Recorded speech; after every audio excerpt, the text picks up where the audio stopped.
रायगड़ा जिला मुनिगुड़ा अंतर्गत अंबादला ठारे आज कांग्रेसर विजय उत्सव और संबर्धना सभा अनुष्ठित हो जाइतिला। चलित वर्षर निर्वाचन रे विषमकटक निर्वाचन मंडली रे दीर्घ वर्ष पर फेरिछि कांग्रेस शासन।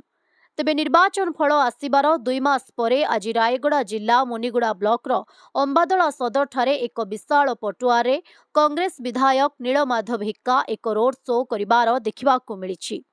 एही रोड शो रे कांग्रेस दलर विभिन्न कर्मी तथा नीलांबर विभार, मानस बेहेरा, अनंग नाग, अर्जुन नायक, दक्ष करकरियांक समेत अनेक कर्मींक सह साधारण जनता एथिरे जोग देथिले।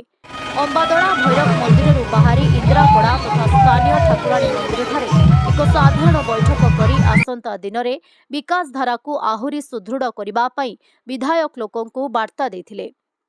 रायगड़ा मुनिगुड़ारू क्षमासागर दास को रिपोर्ट, ओडिशा हाइलाइट समाचार।